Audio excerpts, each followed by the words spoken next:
Squads continuing coverage of E3 2013. You're watching Stage 2 on e3.gamespot.com or on twitch.tv/GameSpot E3 Stage 2. That's where all the cool games are, like Company of Heroes 2, which we're getting set up at the moment. But very happy to have Rob and Sacha here from Relic, who are going to demo it once we've got it set up. We've got some gameplay to talk about in the meantime. But thanks very much for coming along, guys. Company of Heroes 2, long time coming. No worries, we're happy to be here. No, it's 2006.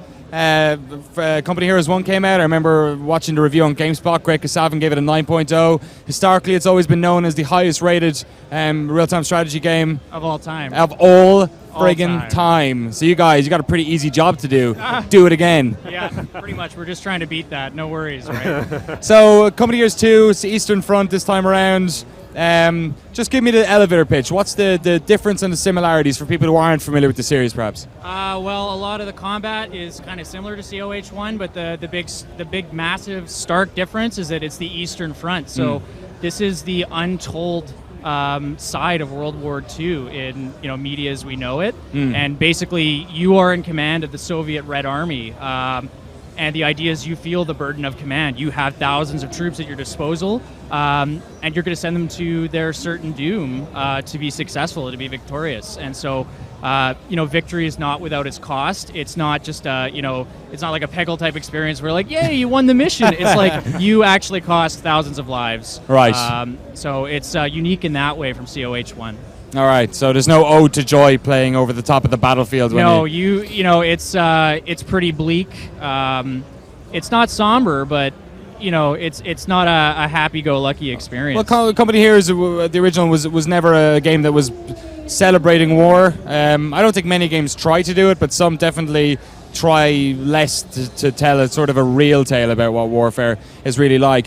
Was the Eastern Front always the direction you were going to go in, considering there was so much content in relation to the various fronts in the first game? Well, I think that's exactly part of it.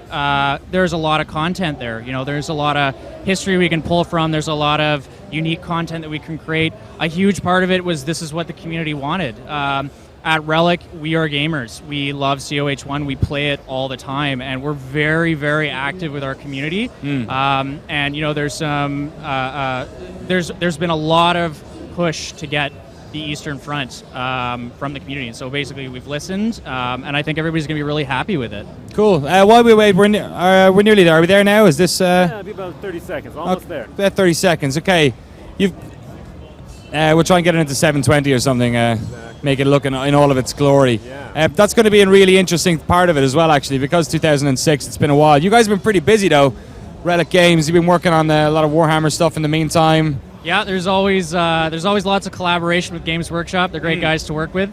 And hopefully we will continue to work with them into the foreseeable future. Was it nice to get back to this? Was this a project that was always kind of just waiting to happen? Yeah, I think this is Relic's roots. COH is a game that most people know, and Relic is a name that's synonymous with RTS, and this is one of the games that made that happen. And so I think for everybody on the development team, this was a really exciting opportunity. For a lot of guys, it was literally getting back to their roots. We have a lot of the original devs. Oh, really? And then there's a lot of guys that are newer to Relic. And so for them, it's this really unique experience to work with old and new. It's fantastic. Awesome. Yeah. Well, we got it right here. I'd have to give Sacha a handshake. Incredible work, son. Getting this stuff working in the middle of an interview. Thanks very much. PCs are hard. PCs are hard. But then there's no other way to play a game like this, really, is there? Agreed.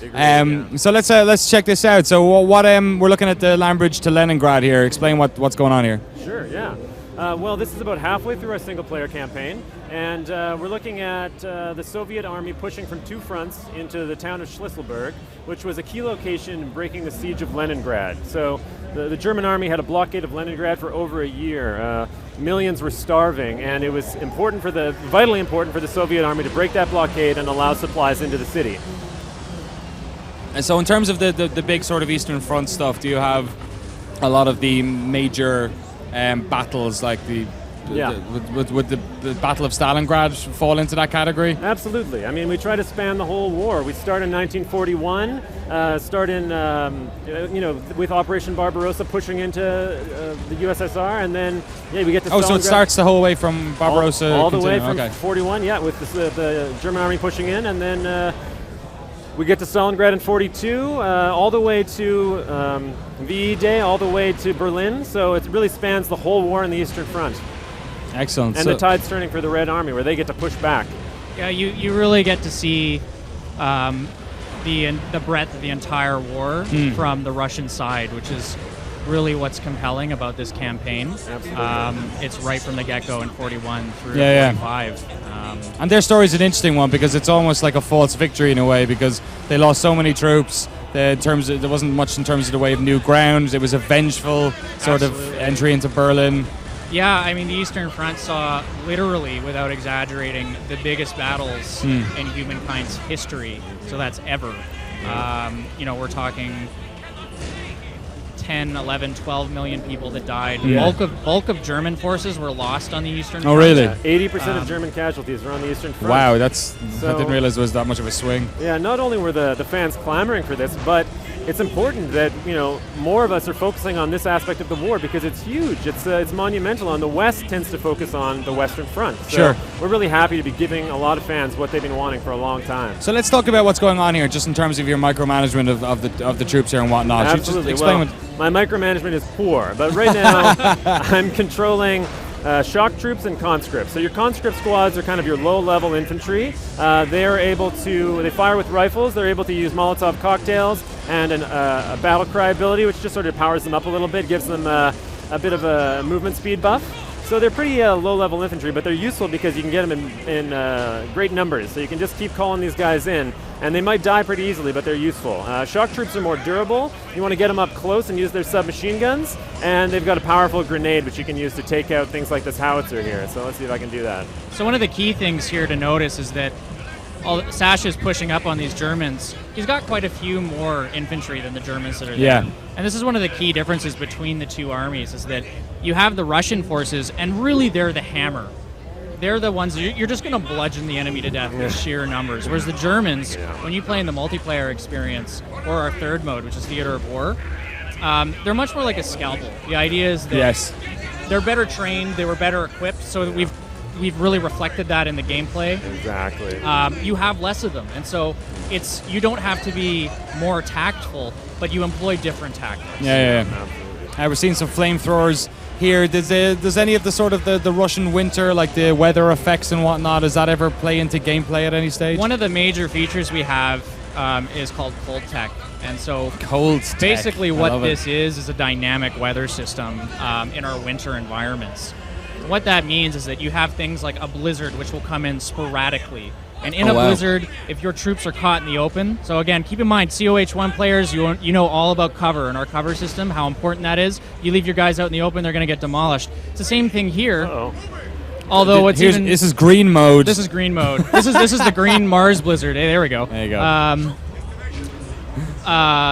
So if a blizzard hits and your troops are not in cover, or they're not near a fire, they're going to freeze to death. Wow. So what this means is that everybody who just leaves their sort of tertiary troops idle, you're playing multiplayer, you're playing a campaign mission, if you're not paying attention, the winter is going to claim your guys. Now, what's interesting about this is it's not just one more thing you got to get good at managing. It also has a toll on your enemy, including the AI. And so if you're playing against somebody, you're playing against a skirmish AI, their troops will freeze to death as well. And so it's a sort of third NPC that affects everything. Past a blizzard, you've got deep snow. And so deep snow is going to slow your infantry down. They're also going to leave tracks in the snow. Same with your vehicles. So you might have a small reconnaissance force or something like that, and if you come across a bunch of tracks in the snow, you're going to be able to tell what direction they're going. If you're really good, you're going to be able to tell what type of units they are. And so you're going to know, I need to bring some anti-tank, or I need to bring some mortars in, or something like that, based on what's there. The blizzard will then cover those tracks up. The battlefield's always changing. That's super interesting. It's nice to hear like some of the points of the Eastern Front that maybe never were seen in the rest of Europe. tackled that way. So- Can you? Sorry, go ahead. Well, I was just going to say, so that Sacha's got an Su-76 here, which is one of the Russian major vehicles you're going to see a lot of in both the campaign and the online experience. And so just one other thing I was going to call out here for our cold tech system is that if he brings that across the ice and he's not careful with it, it would just take one German grenade to destroy the ice underneath that very expensive, hard to get tank, and that tank's gone. So for people who aren't familiar with the series, just give a sort of an outline as to the volume of vehicles that are available to your cause.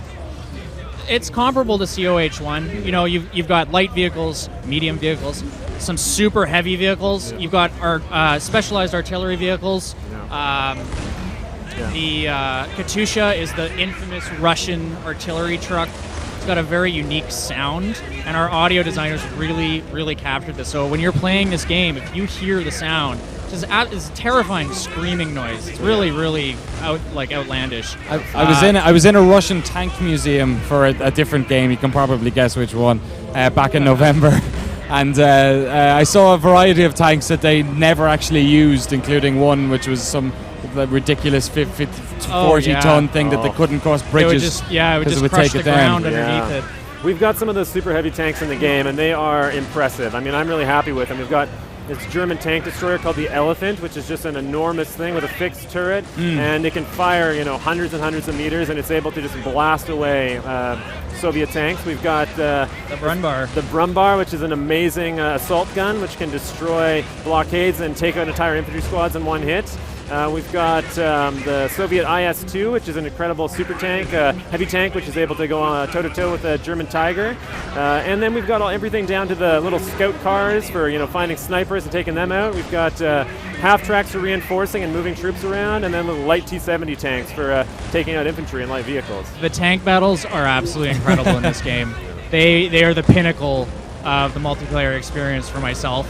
When you see 3-4 players aside going at it with tanks, and they know what they're doing. It's something you've never seen in a video game experience, period. Well, let's really talk about that for a second, because we're going to have a look at the campaign here. Obviously, you guys, the skirmish mode is a major part of it. But since 2006, the real-time strategy genre has gone through kind of a peculiar reinvention in competitive gaming. StarCraft 2 is really broken outside of South Korea and now has turned into a massive force. Yeah, the idea of the esport. That whole it's a massive draw, and not only is it obviously creating new markets for people to watch games and whatnot, but I think it's probably opened up real-time strategy to a lot of people who wouldn't have played it before. So in terms of that stuff, are you guys kind of looking at that area as an area for growth? How much focus is on the multiplayer side? Yeah, well, like I was saying earlier, our community is really important to us. We're very involved with them, whether it's forums or the Sunday Night Fights is a thing that's been going since 2006, I believe. So we're talking 7 years. This is a long time people have been playing. Yeah, not many games have that long tail. No, and so for COH2, we're super pumped to be announcing here at E3 that we've got a partnership with Twitch. Fantastic. So Twitch TV is fully integrated seamlessly with our experience. What that means is people who are using Twitch, people who are casting a game period are going to know some of the hoops you have to jump through to get a cast set up. Yeah. With COH2, it's seamless. So you fire the game up. It's one of the major things in the front end menu. You sign in, bang, you're off to the races. You're casting right away. For people who are new to Twitch and new to the idea of casting, it's super simple. The barrier of entry has been really dropped. And so this is a major thing for us. We're really hoping that it's going to just enrich our online esport community. A big thing for multiplayer is we're going to be supporting with free maps. So this is something that Relic's been known for. Maps are going to be coming your way. So and then there will be additional content. Maps are the big thing that we're focusing on. That's what people crave. And so you're going to see that. Excellent. Just so people know as well, we get a lot of questions during the stream with people who've just added it. Could you just mention when the Company Heroes 2 is coming out on what platforms and whatnot? Yeah, so June 25th we release, and so it's going to be on Steam. It's going to be a box product as well. You can pre-order right now. We have an open beta that's been going for at least a few weeks now. It's actually open. It was closed before that for a long time, but it's fully open. You can get into it for free. You can get access, no problem. You can pre-order. If you love the game, hopefully you will. I personally think you will. Anybody that loves strategy is going to love this game. So yeah, June 25th is the day. Yeah. It's going to be really interesting because it's a title that's been for people who are maybe new to PC gaming or new to real-time strategy for whatever reason. I imagine for them it's a title that they've heard about in whispers for a long time and possibly never got a chance to play it. So it's kind of a good time to be coming out. I think real-time strategy is going through this kind of crazy bump in popularity. No, absolutely. It's it never really went away. No, not at all. No. But I think it's like you said, the bump in popularity is becoming more and more present. And so it's exciting for us as an RTS studio. That's what we specialize in. That's what we're good at doing. So I just want to briefly talk to you as well. There was you guys were kind of closing out Company Heroes 2 when the whole THQ thing happened. Did that affect you guys in any sort of way? Yeah, you would think so. I mean, obviously it did because THQ went bankrupt and our lives as developers were up in the air. Relic is a very special studio in the sense that you've got a team that's filled with veterans. You've got a lot of people you can look up to. It's a very high caliber studio. And what it meant for us was, look, there's some bad stuff going on right now. There's a lot of unknowns. We're in the middle of finaling a game that we absolutely love. We're in the middle of finaling a game that we're very involved with the community in dealing with them and talking with them, but also in getting their help with developing. The forums, we have done so much iteration based off forum feedback. And so it basically came down to we need to put our heads down and almost ignore what's going on with THQ and as much as we can, and just concentrate on finishing and finaling. Well, it's all turned out fine in the end. You guys obviously are we're very fortunate. We're extremely fortunate. We're super excited working with Sega. We're working with some of our now sister studios. And they have presences here at E3. We're getting to meet a lot of our fellow developers for the first time, and it's a really jovial, really fantastic experience. Everybody's really happy. And that's not PR nonsense. I'm really excited about it. I think things worked out better than we could have expected. The transition over to their publicity, their QA, their marketing, everything went really well, and we're really happy with how they're supporting us, but they're also letting us do what we want to do. So it's been great. Absolutely, and I think the only reason as developers finaling this title, and this is a big title to final, there's a lot of work here. The only reason we were able to do that was because of the support we got from Sega. They came in, they recognized the quality of the product, they recognized how good this game is, and they said, we are going to do what we need to do to get this transition as seamless and as easy as possible for you, so there's no headaches. And they really, really knocked it out of the park. So excellent. We are ever thankful for that. I've got a couple of questions coming in from Twitter from various people. The first one is just in terms of destructibility in the environments. How does that play into gameplay? Well, the environments are super destructible. As you can see here on the right, there's a lake there. In this particular area, Sacha can't get down there, but there are maps where you're going across the ice. That ice is super dangerous territory. Whether you've got infantry or vehicles, it's just gonna take one explosive device, whether it's a tank shell or an anti-infantry grenade, anything like that. That ice, once it's destroyed, if you have units on it, they're sinking, they're swimming. Not for long, presumably. It'll freeze over, but you're not going to see them again. Let's look at it that way. In terms of the factions then in the game, is it German and Russian, or when you're in skirmish mode, are they more available? Or? So the campaign, again, is the Soviet Red Army. Yeah. We've got the two modes outside of that. So multiplayer, you're going to get to play as the Germans, as well as the Soviets. The Germans? Yeah, Indeed. so you're gonna play as the Germans. And then as well in our third mode, which is Theater of War, which is sort of an intermediary between the campaign and online experience. So what this is 18 specialized missions that are split between Russian and Germany, the Russians and the Germans. And each one's very unique, and they're like small campaign experiences in amongst themselves, and you can play them co-op. So what this means is, you play through the campaign, you love the campaign, you want more of it. Theater of War, it's there, it's installed, purchase after the fact. It's there for you.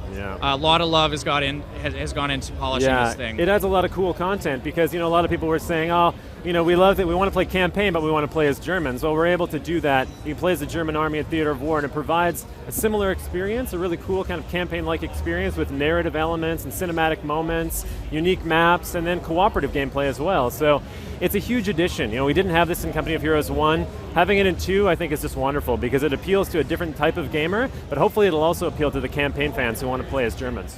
Awesome. Rob and Sacha, thank you for showing us Our Company pleasure. Heroes 2. Yeah, Can't it's wait to been play it. For one last time, tell the good folks at home when Company Heroes 2 is available and on what platforms. June 25th on PC. Watch for it in Steam and in stores. Awesome. Well, we got bunches more stuff coming up here on GameSpot E3's.